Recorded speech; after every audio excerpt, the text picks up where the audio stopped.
Kannada big boss house నుంచి villain మాయమైపోయాడు. మళ్ళీ house big boss house గా మారిపోయింది. నిన్న మొన్నటి దాకా విలన్ డెన్ గా ఉన్నటువంటి బిగ్ బాస్ హౌస్ మళ్ళీ బిగ్ బాస్ వాయిస్ వినగానే సభ్యులందరికీ కూడా ఆనందం పొంగిపోయింది. అమ్మయ్య, మళ్ళీ మామూలు స్టేజ్కి వచ్చాము కదా అని అనుకున్నారు. ఇది పాయింట్. రివైండ్ చేసుకుంటే రాశిక ఇంటి కొత్త కెప్టెన్ అయిపోతుంది. ఆ తర్వాత కెప్టెన్సీ కంటెండర్ గా ఉన్నటువంటి అశ్విని, గిల్లి, కావ్య, ఆ తర్వాత రాశిక, సూరజ్, వీళ్ళందరూ కూడా ఆట అంటే ఫైనల్ టాస్క్ ఏదైతే ఉంటుందో ఆ ఆటలో పోటీ పడి ఆడుతారు. అసలు వీళ్ళు ఎలా సెలెక్ట్ అయ్యారు అన్నప్పుడు వాళ్ళకు టాస్క్లు ఇస్తూ ఉంటారు. రఘుకు ఆ తర్వాత ధనుష్కు ఇద్దరికి టాస్క్ ఇచ్చారు. రాత్రంతా సైకిల్ తొక్కాలని. ఆ టాస్క్ లో గెలిచాక వాళ్ళిద్దరు కూడా కెప్టెన్సీ కంటెండర్ గా మారిపోయారు. అలాగే అశ్విని, గిల్లి వీరిద్దరికి కూడా సీక్రెట్ టాస్క్ ఇచ్చారు. ఏంటి? కిచెన్ చెప్పాలి, ఫోటోలు తీసి పక్కన పెట్టాలి, రాత్రంతా పొద్దస్తమానం కూర్చొని వంట చేయాలి, ఆ తర్వాత అన్నిటికంటే మించి కావ్యను ఏడ్పించాలి. బిగ్ బాస్ హౌస్ అది అనౌన్స్ చేస్తారు. బిగ్ బాస్ విలన్ అనౌన్స్ చేస్తారు. చాలా బాగా ఏడిపించారు, మంచి అనిపించింది, ఈ సీక్రెట్ టాస్క్ మీరు గెలిచారు అంటారు. అప్పుడు అందరూ నవ్వుతారు, ఇంక్లూడింగ్ కావ్య కూడా. కావ్యకు మనసులో ఎక్కడి నుంచో కొడుతూనే ఉంది. గిల్లి పాపం దేన్ని దాచుకోలేకపోయాడు. ఆయన ఎందుకైనా ఈ టాస్క్ ఒప్పుకున్నానా అని మొదలుపడిపోయాడు. కావ్యను హింసించడం, కావ్యను కామెంట్ చేయడం, కావ్యకు కంటి నీళ్లు వచ్చేలాగా చేయడం అనేటువంటిది అతనికి శక్తికి మించిన పని అయిపోయింది పాపం. సో ఆ విధంగా గిల్లి కింద మీద పడి, కాకపోతే ఆ కంగారులో కావ్యను ఎలాగైనా ఏడ్పించాలి, ఆమె ఏడవట్లేదు అనేటువంటి గాబరాతో మాటలు తూలాడు. ఎలా పడితే అలా మాట్లాడాడు, దురుసుగా మాట్లాడాడు. కావ్య మొదట కామెడీగా తీసుకొనింది, ఆ తర్వాత స్పోర్టివ్గా తీసుకొనింది. ఓహో, నామినేట్ చేశాను కాబట్టి అతను కోప్పడ్డాడని అనుకునింది. కానీ రాను రాను రాను రాను అది శృతి మించిపోయింది. ఎంతగా శృతి మించిపోయిందంటే అసలు ఆ అమ్మాయి స్పందన ముందు కళ్ళమ్మ నీళ్లు పెట్టుకుంటుంది.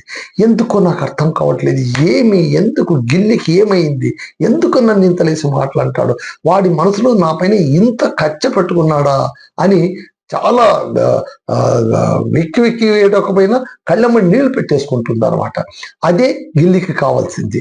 సో అక్కడ వాళ్ళు టాస్క్ విన్ అయ్యారు. ఈ టాస్క్ లో మౌన ప్రేక్షకురాలిగా సపోర్ట్ అందించింది ఎవరు అంటే అశ్విని. సో ఇట్లా విలన్ దఫాలుగా ఇద్దరిద్దరిని పిలిచి వాళ్లకు టాస్క్లు ఇస్తూ పోయారు. టాస్క్ లో గెలిచిన వాళ్లకు ఛాయిసెస్ కూడా ఇచ్చారు. అలా ఇచ్చిన తర్వాత గిల్లి, ఆ తర్వాత అశ్విని సీక్రెట్ టాస్క్ లోనే విన్ అయిపోయారు. ఆ తర్వాత ఇరు టీములు సమానమైన పాయింట్లు రావడంతో, ఎందుకంటే వాళ్ళకు విచిత్రమైన టాస్క్లు ఇచ్చారు. ఏంటి? రజత్ టాటూ వేయించుకున్నాడు. టాటూ వేయించుకోవడానికి కూడా ఇద్దరు పోటీ పడ్డారు. రఘు పోటీ పడ్డాడు, రజత్ పోటీ పడ్డాడు. చివరికి రజత్, నేను మళ్ళీ రాను కదా, నీకు రెండో ఛాన్స్ ఉంది రావడానికి, ఎలాగైనా నేను వేయించుకుంటానని చెప్పి తన చేతి పైన, భుజం పైన బిగ్ బాస్ టాటూ వేయించుకున్నాడు. చాలా ప్రేమతో వేయించుకున్నాడు. అలాగే కావ్య పసుపు రంగు వెంట్రుకలకు అంటించుకొని అలాగే తిరగాడింది. ఆమె చేసింది కూడా కన్సిడరబుల్ థింగ్. ఇక్కడ ఒకే ఒక టాస్క్ వీళ్ళు గెలుస్తారు. కాకపోతే వీళ్ళకు 2 పాయింట్లు, 1 పాయింట్ అదనంగా కలిసి వస్తుంది. ఏంటి అంటే, ఫోటోలో చూపించిన విధంగా హెయిర్ కట్ చేసుకోవాలి అంటే మాళ్ళు ముందుకు వస్తాడు. సగం గుండు, సగం వెంట్రుకలు, అలా వెంట్రుకలు అట్లా తోకలాగా వచ్చింటాయి. దానికి అతను ఒప్పుకొని ఆ టాస్క్ లో గెలుస్తారు. దాంతో 1 పాయింట్ ప్లస్ ఇంకో పాయింట్ రావడంతో చెరీ పాయింట్లు వచ్చి 2 టీములు టై అవుతాయి. ఎప్పుడైతే 2 టీములు టై అయిపోయాయో అప్పుడు బిగ్ బాస్ ఏం చెప్తారంటే, మీరిద్దరికి కూడా ఒక్కొక్కరిని మీరు పంపించచ్చు, మీ హౌస్ నుంచి ఒక్కొక్కరిని పంపించచ్చు అన్నప్పుడు అందరూ కలిసి అశ్విని టీంలోన స్పందన కావచ్చు, రక్షిత కావచ్చు, సూరజ్, ఆ తర్వాత ధ్రువంత్, వీళ్ళందరూ కూడా చర్చించుకొని వాళ్ళు చర్చించుకొని సూరజ్ పేరు తీసుకుంటారు. సూరజ్, నాకు ఛాన్స్ రాలేదు, నాకు ఎట్లాగైనా అవకాశం ఇవ్వండి అంటే, మాడు ఇంత త్యాగం చేసినా కూడా, తన వెంట్రుకలు త్యాగం చేసినా కూడా కంటెంటర్ గా సూరజ్నే ఒప్పుకుంటాడు. కానీ తాను నేను వెళ్ళి తీరుతాను, న్యాయంగా అయితే గనక మాడుకు పంపించాల్సింది కంటెంటర్ గా, కానీ అక్కడ సూరజ్ వచ్చి కూర్చున్నాడు అనమాట. సరే, ఆ టీంలో వాళ్ళ మధ్య ఉన్నటువంటి అండర్స్టాండింగ్, దాన్ని మనం ఏమి చెయ్యలేము. కాకపోతే ఇక్కడ రజత్ త్యాగం చేసినటువంటి కావ్యకు అవకాశం ఇస్తాడనమాట. అలాగే రాశికకు కూడా అవకాశం వస్తుంది. రాశికకు అవకాశం వస్తుంది, ఆ తర్వాత కావ్యకు అవకాశం వస్తుంది. వీళ్ళిద్దరికీ అవకాశం వచ్చిన తర్వాత రాశికకు అవకాశం వచ్చిన తర్వాత ఆమెకు ఒక టాస్క్ కూడా ఇస్తారన్నమాట. ఏంటి, ఒక అడ్వాంటేజ్ ఇస్తారు. ఏమిటా అడ్వాంటేజ్ అంటే, ఎవరినైనా ఇద్దరిని, అంటే ఎవరినైనా ఇద్దరిని కాదు, రఘు ధనుష్ని గేమ్ నుంచి బయట పెట్టాలి అంటే ఆమె ఎవరైనా ఇద్దరిని బయట పెట్టాలి అన్నప్పుడు రఘును ధనుష్ను ఆట నుంచి బయట పెట్టేస్తారు. సో రఘు ధనుష్ అవుట్ అయిపోతారు, ఆట బయట ఉంటారు. అశ్విని, ఆ తర్వాత సూరజ్ ఈ టీం నుంచి, కావ్య, ఆ తర్వాత గిల్లి, ఆ తర్వాత సూరజ్, కావ్య, గిల్లి, రాశిక ఈ టీం నుంచి, రజత్ టీం నుంచి మొత్తానికి 2+3 5గురు ఆడతారు. ఆ ఆట కూడా చాలా గమ్మత్తుగా ఉంటుంది. ఏంటి అంటే కనుక ఒక పెద్ద గ్రౌండ్ లోన బారియర్ గా గీర్చుంటారు, స్క్వేర్ లోన, అందులోన బాల్స్ ఉంటాయి. ఎవరైతే ఆట ఆడాలో వాళ్ళు కాళ్ళకు కుయ్యి చెప్పులు వేసుకొని మెడకు నడుముకు తబల, గెజ్జల తబల కట్టుకొని వాళ్ళు అడుగులేస్తూ రావాలి. మిగిలిన ఇద్దరు డిఫెండర్స్, ఈయన డిఫెండర్, ఫైటర్స్ వచ్చి వాళ్ళు ఏం చేస్తారంటే కళ్ళకు బ్లైండ్ ఫోల్డ్ కట్టుకుని ఉంటారు. చేతిలో వాళ్ళకు ఫామ్ స్టిక్, స్మూత్ స్టిక్ ఉంటుంది. చెప్పుడు వినిపించిన చోటల్లో విసురుతూ కొట్టాలి అనమాట. అలా కొడుతుంటే ఆ దెబ్బలు తట్టుకొని వాళ్ళు వెళ్ళి బాల్ తీసుకుని వచ్చి వేయాలి. ఎవరు ఎక్కువ బాల్ బాక్స్ లో కలెక్ట్ చేస్తారో they are the winners. Round కు తిరుగుతూ ఉంటుంది అనమాట. ఈ 5గురు 5 రౌండ్లోన ఆడితే గనక అశ్విని 10 బాల్సే వేస్తే, గిల్లి 19 బాల్ దాకా వేస్తారు. ఆ తర్వాత కావ్య వచ్చి 21 బాల్స్, సూరజ్ వచ్చి దగ్గర 22, 25, 26 వేస్తారు. కాకపోతే రాశిక వచ్చి 29 బాల్స్ వేసి టాప్ లో నిలబడుతుంది. So she is the captain of the house. ఈ విధంగా రాశిక అనుకోకుండా షీస్ బెస్ట్ ప్లేయర్. ఎప్పుడైనా కానీ ఆటలో ఇప్పటిదాకా చూడండి, రాశిక ఎప్పుడు కూడా తాను ఓడిపోలేదు, ఎప్పటికప్పుడు ఛాలెంజింగ్ గా ఆడుతూనే వచ్చింది అనమాట. సో ఈ ఆటలోన రాశిక రిమైన్స్ విన్నర్ అండ్ ఆమెను క్యాప్టెన్ గా అనౌన్స్ చేస్తారనమాట.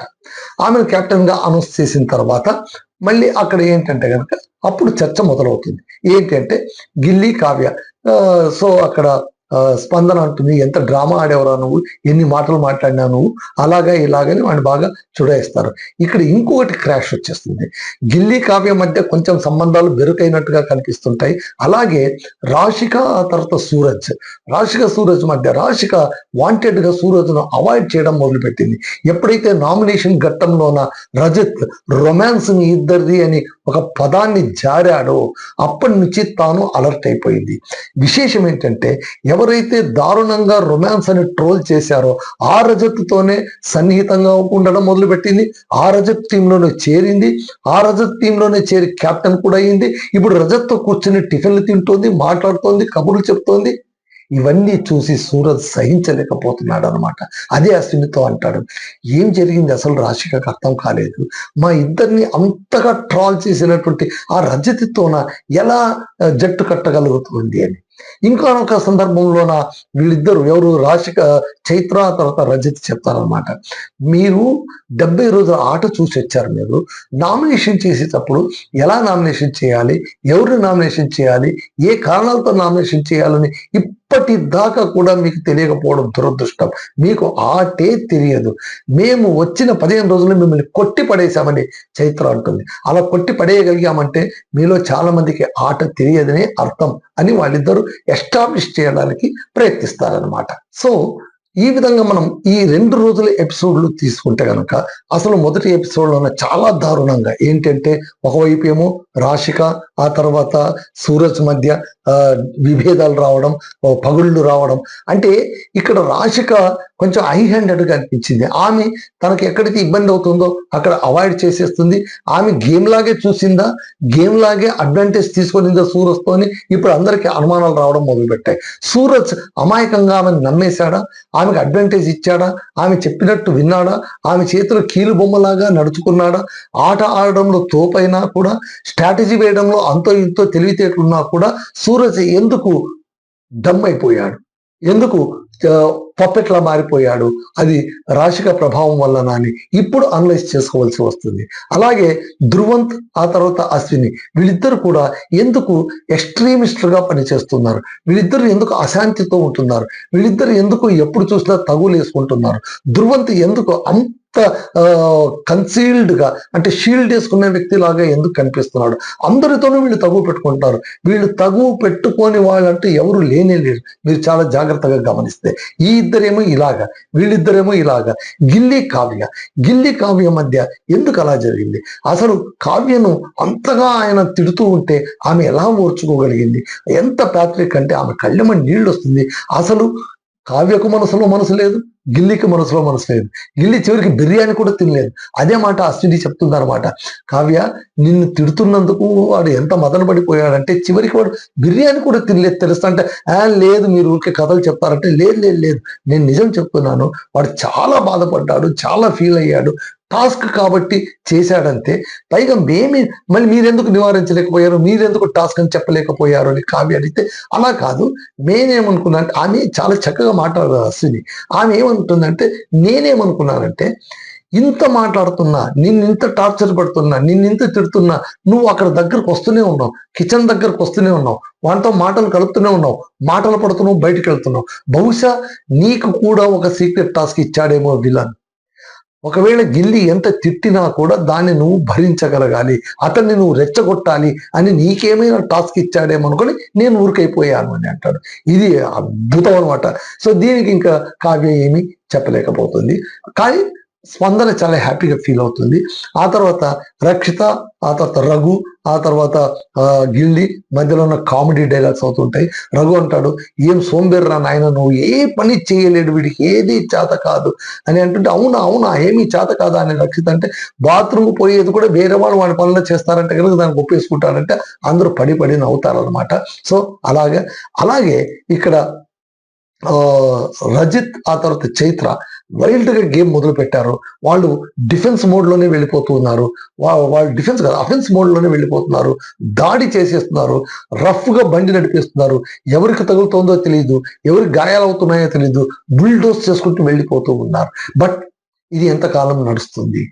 ఇంట్లో వాళ్ళందరూ ఇప్పటికే అశ్విని ధ్రువంత్ కూర్చొని మాట్లాడుతున్నారు, సూరజ్ కూడా కూర్చొని మాట్లాడుతున్నారు. వీళ్ళిద్దరిది చాలా ఎక్కువైపోయింది, చాలా ప్రీ ప్లాన్డ్ గా వచ్చారు.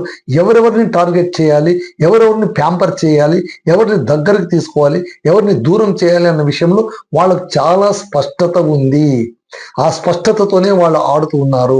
వాళ్ళ ఆటను తక్కువగా అంచనా వేసుకోవడానికి వీల్లేదు అనే మాట కూడా అశ్విని నోటి వెంట వస్తుందన్నమాట. సో అశ్విని స్మెల్ చేసింది వీళ్ళు వైల్డ్ గేమ్ ఆడుతున్నారని. పైగా అశ్వినిని ఇష్టం వచ్చినట్లుగా రఫ్ హ్యాండిల్ చేయడంలో రజత్ రెచ్చగొట్టడంలో రజత్ని మించిన వాళ్ళు లేరు. లాస్ట్ టైం కూడా చూడండి మీరు, గౌతమికి ఆయనకు మధ్య క్లాష్ వచ్చినప్పుడు గౌతమిని ఇష్టం వచ్చినట్లుగా, అంటే అసలు ఆమె జీవితంలో అన్ని మాటలు అనిపించుకుని ఉండదు, అన్ని మాటలు అనేస్తారనమాట. అయినా కూడా ఆమె పంటి బిగువన వేరు చేసుకుని నవ్వుతూ అలాగే సరే నాకు తెలుసు, ఆమె సీరియస్ అవుతుంది, వాడు సీరియస్ అవుతాడు, ఆమె సీరియస్ అవుతుంది, ఇతను సీరియస్. ఎంతమంది హనుమంతు దగ్గర సీరియస్ అయ్యాడు, అందరి దగ్గర సీరియస్ అయ్యాడు, త్రివిక్రమ్ దగ్గర సీరియస్. రజత్ సీరియస్ కానటువంటి వ్యక్తులు అంటే ఎవరు లేరు. చైత్ర అయితే పోయినసారి విశ్వరూప దర్శనమే చేయించేసింది. ఆమె పూజలు చేయడం ఏంటి, మంత్రాలు వేయడం ఏంటి, చేతులు గాల్లో తిప్పడం ఏంటి, కేసు కోసం బయటకు వెళ్ళి బయట వాళ్ళతో మాట్లాడొచ్చిన ఇంట్లో వాళ్ళతో సైగలు చేయడం ఏంటి, ఇవన్నీ విని కిచ్చా సుదీప్ బండ బూతులు తిట్టడం ఏంటి. సో మామూలు చరిత్ర లేదు వీళ్ళిద్దరికి. అందుకోసమే ఏరి కోరి వీళ్ళిద్దరిని వైల్డ్ కార్డ్స్ గా వదిలి వాళ్ళ ముగ్గురిని పిలుచుకుని వెళ్ళిపోయారు. మళ్ళీ వీళ్ళిద్దరూ మొదటి వీక్ కాస్త సేఫ్ గా కనిపించిన రెండో వీక్ నుంచి అసలైన ఆట మొదలు పెట్టారు. ఈ ఆట ఎంత దూరం వెళుతుందో చూడాలి. మళ్ళీ ఈ వీక్ లోన కిచ్చా సుదీప్ పంచాయతీ చాలా హాట్ గానే ఉంటుందని తెలుస్తోంది. సో బూతులు తిట్టుకున్నారు ఒకరికొకరు, సడే నన్ మగనే, టీ గాంచాలి నన్ మగనే, రారా పోరా, ఇలాంటివన్నీ తిట్టుకున్నారు. చివరికి అమ్మ అబ్బా దగ్గరికి కూడా వెళ్ళిపోయారు అని అశ్విని కంప్లైంట్ చేసింది. నువ్వు విన్నావా అని ఎదురు క్వశ్చన్ చేస్తున్నాడు రజత్. మళ్ళీ ఇవన్నీ కూడా పంచాయతీ వస్తుంది. అలాగే గిల్లి కావ్యం తిట్టిన తిట్లు, ముసుగులో వేసుకుని ఎంత టాస్క్ అయినా సరే ఆమెను రావే పోవే ఏమే నీది ఎక్కువైపోయింది, ఏం పొగులు ఎక్కువైందా నీకు, ఇంతగా మాట్లాడడం అనేటువంటిది సరైనది అవునా కాదా? అలాగే రజత్ నోటి వెంట సూరజ్ రాశికకు సంబంధించి రొమాన్స్ అనే పదం ఎలా వచ్చింది? సో వీటన్నింటినీ కూడా ఇవాల్టి పంచాయతీలో తేల్చాల్సినటువంటి అంశాలు. మళ్ళీ సుదీప్ గారు ఏ అంశాన్ని తీసుకుంటారు, ఏ అంశాన్ని లైట్గా తీసుకుంటారు, దేన్ని సీరియస్గా తీసుకుంటారు, అసలు చర్చ జరుగుతుందా, రచ్చ జరుగుతుందా, పాఠం చెబుతారా, మళ్ళీ వాళ్ళు చెవి మాట చెప్తారా, ఎవరు ఎలిమినేట్ అవుతారు, ఎవరిని పట్టుకొని బయటికి వెళ్ళిపోతారు, ఇవన్నీ కూడా మనం ఆసక్తిగా చూడాల్సినటువంటి అంశాలు. మొత్తం మీద గిల్లీ హ్యాపీ, ఎందుకంటే నెత్తి పైన ఉన్న బరువు దిగిపోయింది.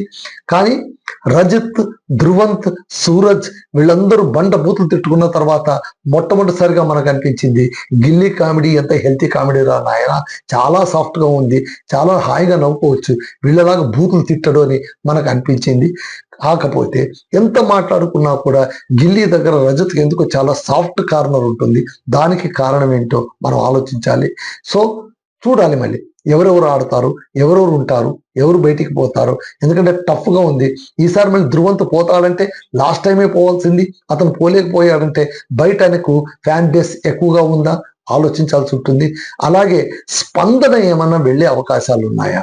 లాస్ట్ టైం అభిషేక్ వెళ్ళిపోయాడు, ఈసారి స్పందన వెళ్ళేందుకు ఏమైనా అవకాశాలు ఉన్నాయేమో మనం ఆలోచించాల్సి ఉంటుంది. కానీ ఆమె కూడా సిరీస్ లోన టీవీ సీరియల్స్ లో ఫేమస్ కాబట్టి ఆమెకు ఫ్యాన్ బేస్ ఉంది. ఇలా చూసుకుంటే ఒక్కొక్కరికి ఫ్యాన్ బేస్ ఉంది. సూరజ్కి ఏమీ లేదు. మళ్ళీ సూరజ్ బాగానే ఆడుతున్నాడు, చూడాలి సూరజ్ ఏం చేస్తాడో చూడాలి. ఈ విధంగా అలాగే రాశిక కొంచెం బెటర్మెంట్ ప్లేస్ లో ఉంది, కావ్య కూడా కొంచెం బెటర్మెంట్ ప్లేస్ లోనే ఉంది. చూద్దాం ఎవరు ఉంటారో ఎవరు పోతారో. ఈ మొత్తం 2 రోజుల ఎపిసోడ్ మీకు ఏమనిపించింది ఫ్రెండ్స్? కొంచెం మీరు కామెంట్ చేయండి. ఊరికే గిల్లీ జై గిల్లీ జై గిల్లీ అని గిల్లీ ఫ్యాన్స్ వాళ్ళు వచ్చి ఎక్కేస్తున్నారు, నాకు అర్థమైపోతుంది. ఓకే ఇట్స్ దేర్ విష్, వాళ్ళు హ్యాపీగా ఉంటే మనం హ్యాపీగా ఉంటాం, అంతే, ఆల్ హ్యాపీస్ పక్కన పెట్టేసేయండి. బట్ సందర్భం వచ్చిందంటే గిల్లీ ఏమైనా తప్పు చేస్తే ఆయన్ని తిట్టడంలో, ఆయన్ని విమర్శించడంలో we will be the first. అది మర్చిపోకండి ఫ్యాన్స్. బాగా ఆడుతున్నాడు, మంచి ఆటగాడు, మాట చతురుడు, ఒప్పుకుంటాం. ఆయన వల్ల కొంచెం ఫన్ క్రియేట్ అవుతుంది, ఆయన న్యూక్లియస్ గా ఉన్నాడు బిగ్ బాస్ హౌస్ కు, ఓకే. బట్ ఎక్కడైతే కొంచెం అటు ఇటు అయ్యాడో మళ్ళీ మనం మాట్లాడుకోవాల్సి ఉంటుంది, దాన్ని మీరు బేర్ చేయాల్సి ఉంటుంది. అది ఇంకా నెక్స్ట్ చూద్దామంట ఏమవుతుంది, ఏం కదా చూసుకుందాం. రేపటి ఎపిసోడ్ తో కలుసుకుందాం. అంతవరకు సెలవు. Ramadurga Masudan signing off.